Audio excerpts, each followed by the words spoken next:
Hey guys, it's time for us, and yes, I just got my new set ready for the new review. With that, let's take a look at one of my favorite high grades ever. High grade Double O Quanta. Without further ado, let's get to it. As one would expect from Gundam Double O, the high grade box looks amazing. As you can see here is the Quanta, which is looking good. Coming to the other side here, you can see there's a lot of stuff we can get in here, including the gunpla itself with lots of options, and most likely an action base. Now flipping this guy to the side though, you can see a bit of story about the Quanta from shots from the movie with pilot Setsunai Seiei, some poses, and its retail price of 1,600 yen. I got it for 70 ringgit, and yes, it's worth it. So that's enough rambling, let's get to the figure. And there is the high grade Double O Gundam Double O Quanta out of the box, straight built with no panel lines, just the stickers. And I gotta say, it does look cool. Now if you take a look closer here, this Gundam is mostly blue with a bit of red on the torso and on the feet. There is no other red except for the goatee there. I kind of forgot to mention that. And if you look at the back, yeah, this guy is all blue and gray and white. It's really, I don't know how to say it. It's actually kind of cool to look at. And yeah, I mean overall, it's a really cool looking mobile suit, and you cannot go wrong with that. But as with most other high grade Gunpla from the year 2010, there are a lot of color correcting stickers. And surprisingly, this is all of them. Now most of these round sections here do not bother me, although it's a lot.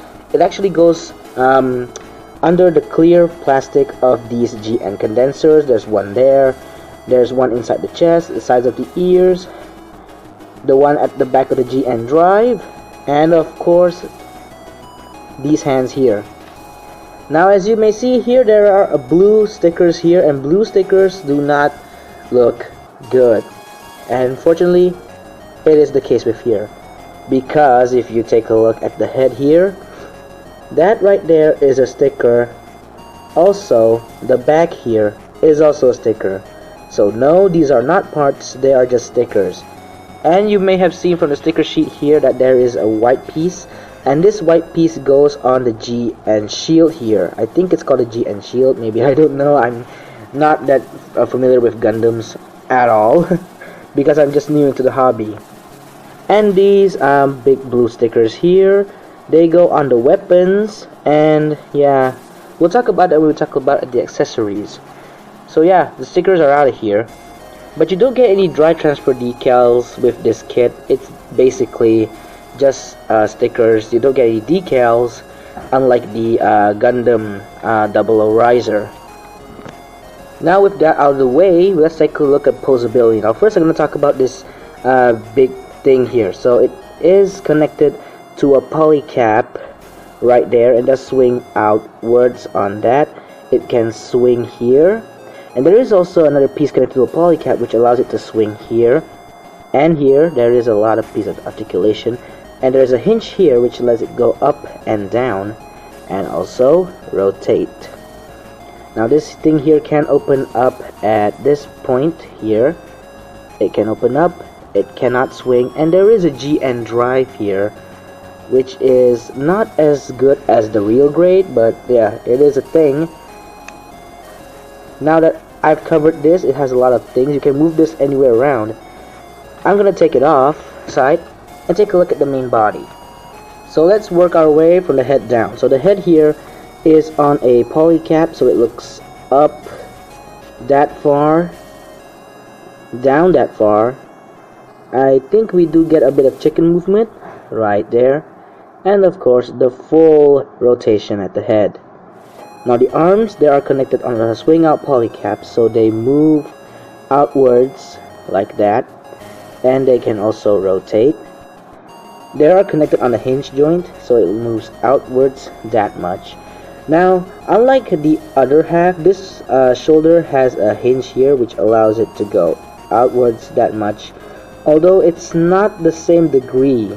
So if you're expecting to do a T pose, one hand is not gonna do like the other side. But this is a good tactic by Bandai because you can buy two kits and have them swap arms, so you can have a symmetrical version. Personally, me, I like the asymmetrical design. And you do get a bicep rotation here, and of course a single joint at the elbow, which is has a lot of range. It's good. And the wrist here, they have a slight movement right there. And of course, hands are just on ball joints.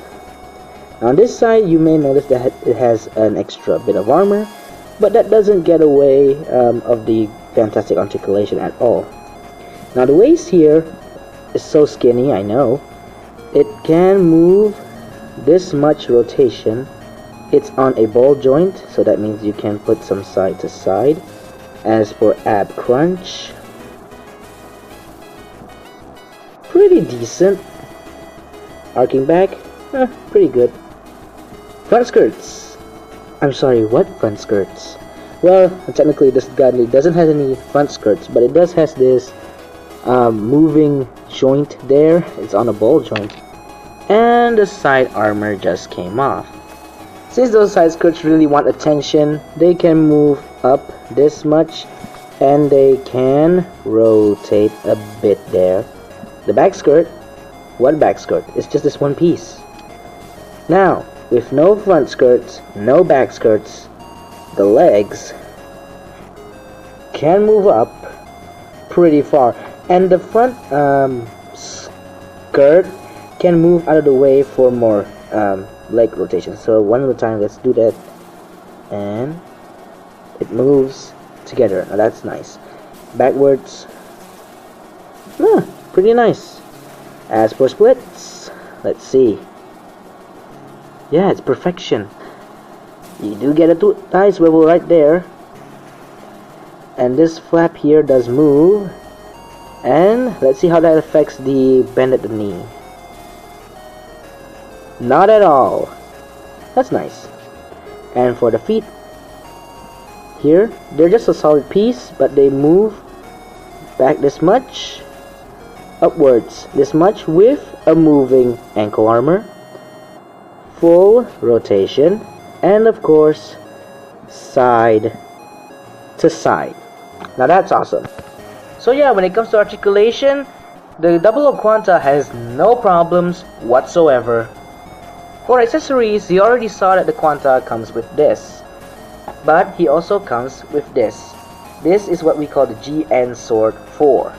Now, this has a lot of moving parts. This can move up, this can move up here, and the handle can move down for gun mode. So to put this in his hand, you just have to pull this up, slide it in here, and then connect it. Very secure.